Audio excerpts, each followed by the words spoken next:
বিসমিল্লাহির রহমানির রহিম। আসসালামু আলাইকুম ওয়া রাহমাতুল্লাহ। সরকারি চাকরিজীবীদের সবচেয়ে আলোচিত বিষয় নবম পে স্কেল নিয়ে আজ একেবারে তাজা এবং গুরুত্বপূর্ণ একটা আপডেট এসেছে। আজকের ভিডিওতে আমরা বিস্তারিতভাবে জানব গতকাল এবং আজ ঠিক কি কি সিদ্ধান্ত হয়েছে, কবে থেকে নতুন বেতন কার্যকর হতে যাচ্ছে, কত ধাপে এটা বাস্তবায়ন হবে, কার বেতন কত বাড়বে এবং কোথায় এখনো জটিলতা রয়ে গেছে। পুরো ভিডিওটা মনোযোগ দিয়ে দেখুন, কারণ প্রতিটা তথ্যই আজকে সবচেয়ে সাম্প্রতিক প্রতিবেদনের ভিত্তিতে দেয়া হচ্ছে। সবচেয়ে বড় খবরটা দিয়েই শুরু করি। মন্ত্রিপরিষদ সচিবের নেতৃত্বাধীন কমিটি নবম জাতীয় পে স্কেল বাস্তবায়নের খসড়া প্রস্তাবনা চূড়ান্ত করে ফেলেছে।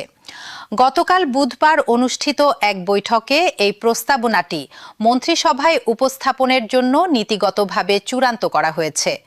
অর্থাৎ এখন এই প্রস্তাব সরাসরি মন্ত্রিসভার টেবিলে যাওয়ার অপেক্ষায়, যেখানে চূড়ান্ত অনুমোদনের বিষয়টি নিষ্পত্তি হবে। পরিকল্পনা অনুযায়ী সবচেয়ে গুরুত্বপূর্ণ তথ্যটি হল, চলতি বছরের জুলাই মাস থেকেই নতুন পে স্কেলের আংশিক বাস্তবায়ন কার্যকর করা হবে। আর ধাপে ধাপে 2028 সালের জানুয়ারি মাসের মধ্যে পুরো পে স্কেল সম্পূর্ণভাবে বাস্তবায়নের লক্ষ্য নির্ধারণ করা হয়েছে।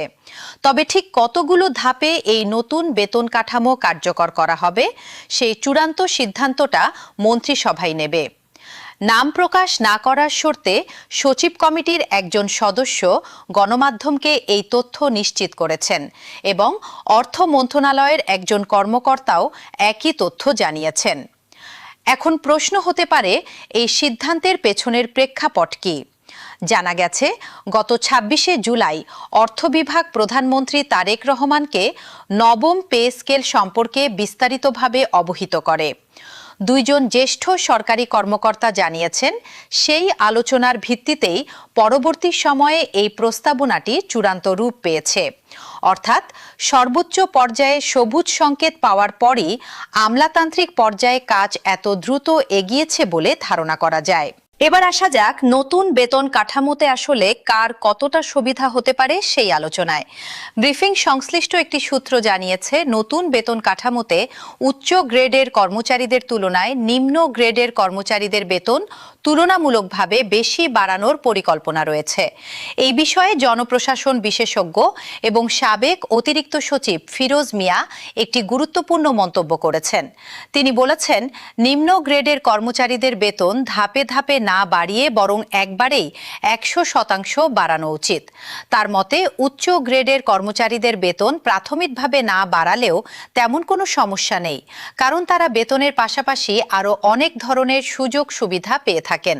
তার ভাষায়, নিম্ন গ্রেডের কর্মচারীরা এখন চরম দুর্দশার মধ্যে দিন কাটাচ্ছেন এবং এই বিষয়টি সরকারের অগ্রাধিকার দিয়ে বিবেচনা করা উচিত।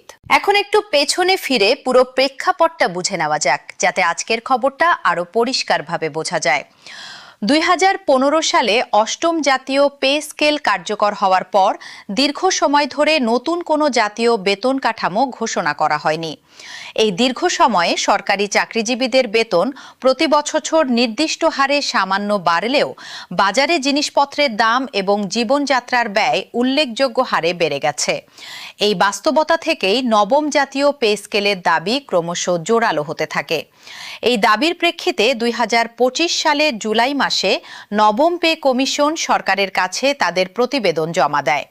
সেই প্রতিবেদনে সরকারি কর্মকর্তা কর্মচারীদের মূল বেতন 100 থেকে 140% পর্যন্ত বাড়ানোর সুপারিশ করা হয়েছিল।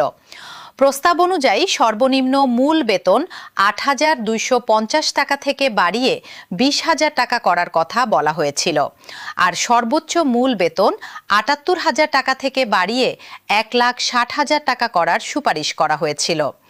সংখ্যাগুলো দেখলেই বোঝা যায় এটা কতটা বড় একটা পরিবর্তনের প্রস্তাব ছিল। এরপর বর্তমান সরকার দায়িত্ব নেয়ার পর গত 21শে এপ্রিল পে স্কেলের এই সুপারিশগুলো খুঁটিয়ে পর্যালোচনা করার জন্য একটি বিশেষ কমিটি গঠন করা হয়। সেই কমিটির দীর্ঘ পর্যালোচনা এবং সুপারিশের ভিত্তিতেই এখন নতুন বেতন কাঠামোর বিষয়ে চূড়ান্ত সিদ্ধান্ত নেওয়ার কথা রয়েছে। অর্থাৎ যে প্রস্তাবটা এখন মন্ত্রিসভার দ্বারপ্রান্তে পৌঁছেছে, সেটা বহু মাসের পর্যালোচনা এবং একাধিক স্তরের যাচাই বাছাই শেষে তৈরি হয়েছে। তবে সবকিছু একদম মসৃণভাবে এগোচ্ছে তা কিন্তু নয়। নবম পে স্কেল চূড়ান্ত করার পর্যায়ে বিচার বিভাগ সংশ্লিষ্ট কিছু জটিলতা দেখা দিয়েছে বলে মন্ত্রিপরিষদ বিভাগের একটি সূত্র জানিয়েছে। বিচার বিভাগের কর্মচারীদের বেতন কাঠামো নিয়ে বিশেষ কিছু বিবেচনার বিষয় থাকায় এই অংশটা নিয়ে আলাদাভাবে কাজ করতে হচ্ছে। এই জটিলতা নিরসন করতে এবং বিচার বিভাগের কর্মচারীদের পে স্কেল চূড়ান্ত করতে গত ৬ আগস্ট অর্থমন্ত্রী আমির খসরু মাহমুদ চৌধুরীর নেতৃত্বে ৭ সদস্যের একটি পৃথক মন্ত্রিসভা কমিটি গঠন করা হয়েছে। আর সবচেয়ে গুরুত্বপূর্ণ যে তথ্যটা সেটা হলো আজকের দিনের সঙ্গেই সরাসরি সম্পর্কিত। আজ বৃহস্পতিবার অর্থ মন্ত্রণালয়ে সেই কমিটির একটি বৈঠক হওয়ার কথা রয়েছে।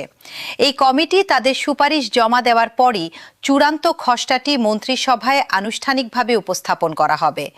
অর্থাৎ আজকের এই বৈঠকটা পুরো প্রক্রিয়ার একটা গুরুত্বপূর্ণ মোড়। এখানে যদি বিচার বিভাগ সংক্রান্ত জটিলতাগুলোর একটা সমাধান বের হয়ে আসে, তাহলে পুরো প্রস্তাবটা দ্রুত মন্ত্রিসভায় ওঠার পথ পরিষ্কার হয়ে যাবে।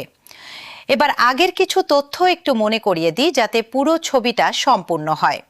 এর আগের এক প্রতিবেদনে জানা গিয়েছিল, প্রশাসনিক ও নীতিগত সব প্রক্রিয়া ঠিকমতো সম্পন্ন হলে আগস্ট মাসের মধ্যেই নতুন পে স্কেলের গেজেট প্রকাশ করার লক্ষ্য নিয়ে কাজ করা হচ্ছে। আর সবচেয়ে স্বস্তির বিষয় হলো, গেজেট যেদিনই প্রকাশ হোক না কেন, নতুন বেতন কাঠামোর আর্থিক কার্যকারিতা গণনা করা হবে ১ জুলাই থেকেই। অর্থাৎ গেজেট প্রকাশে যদি সামান্য দেরিও হয়, তাহলেও সরকারি কর্মকর্তা কর্মচারীরা জুলাই মাস থেকে হিসাব করা বকেয়া টাকা পরে গিয়ে ঠিকই পেয়ে যাবেন। এই বিষয়ে অর্থমন্ত্রী আমির খসরু মাহমুদ চৌধুরী আগে গণমাধ্যমকে বলেছিলেন, নতুন পে স্কেল দেওয়ার সিদ্ধান্ত হয়ে গেছে এবং সরকার এটা গ্রহণ করেছে, এটার বাস্তবায়ন করা হবে। তিনি আরও বলেছিলেন, দেশে বর্তমান আর্থিক প্রেক্ষাপটের কঠিন একটা সময় অতিক্রম করা হচ্ছে, আর এই বাস্তবতা মাথায় রেখেই পে স্কেল ক্রমান্বয়ে বাস্তবায়ন করা হবে। আজকের নতুন তথ্য থেকে এখন এটা স্পষ্ট হয়ে গেছে যে সেই ক্রমান্বয়ে বাস্তবায়নের রূপরেখাটা আসলে কি। অর্থাৎ জুলাই থেকে আংশিক শুরু এবং ২০২৮ সালের জানুয়ারির মধ্যে পূর্ণাঙ্গ বাস্তবায়ন। এখন একটু বড় প্রেক্ষাপটে চিন্তা করা যাক, কেন এত বড় একটা সিদ্ধান্ত এত সতর্কতার সঙ্গে নেওয়া হচ্ছে। বাংলাদেশে সরকারি চাকরিজীবীর সংখ্যা লাখ লাখ, আর তাদের মধ্যে রয়েছে বেসামরিক প্রশাসন। এই বৈঠকে সুপারিশ জমা পড়ার পরই চূড়ান্ত খসড়াটি মন্ত্রিসভায় উঠবে, আর সেখানে ঠিক হবে কত ধাপে এই নতুন কাঠামো বাস্তবায়ন করা হবে। মন্ত্রিসভার অনুমোদন এবং আইন মন্ত্রণালয়ের ভেটিং শেষ হলেই আনুষ্ঠানিক গেজেট প্রকাশ পাবে, আর সেই গেজেট যেদিনই প্রকাশ হোক না কেন, আর্থিক সুবিধা কার্যকর ধরা হবে ১ জুলাই থেকেই। তাহলে বলা যায়, দীর্ঘদিনের এই প্রতীক্ষার প্রহর এখন সত্যি শেষের দিকে। প্রতিটা ধাপে নতুন নতুন অগ্রগতি আসছে, আর আজকের এই আপডেট প্রমাণ করে যে বিষয়টা এখন সরকারের সর্বোচ্চ পর্যায়ে অগ্রাধিকার পাচ্ছে। তবে চূড়ান্ত গেজেট প্রকাশ না হওয়া পর্যন্ত ধাপ সংখ্যা এবং সুনির্দিষ্ট তারিখ নিয়ে কোনো কিছুই ১০০% নিশ্চিত বলা যাবে না। তাই আমাদের অপেক্ষা করতে হবে মন্ত্রিসভার আনুষ্ঠানিক সিদ্ধান্তের জন্যই। আমরা এই বিষয়ে প্রতিটা নতুন আপডেট আপনাদের সঙ্গে তাৎক্ষণিকভাবে শেয়ার করে যাব, তাই চ্যানেলের সঙ্গে যুক্ত থাকুন। ভিডিওটি যদি তথ্যবহুল মনে হয়ে থাকে তাহলে লাইক দিতে ভুলবেন না, আর এখনো সাবস্ক্রাইব না করে থাকলে এখনই করে রাখুন, যাতে গেজেট প্রকাশ হওয়া মাত্রই সবার আগে আপনি সেই খবর পেয়ে যান। কমেন্টে জানাতে পারেন আপনি কোন গ্রেডে আছেন এবং জুলাই থেকে আংশিক বাস্তবায়নের এই পরিকল্পনা নিয়ে আপনার মতামত কি। দেখা হবে পরবর্তী আপডেট নিয়ে। ততক্ষণ ভালো থাকুন, সুস্থ থাকুন।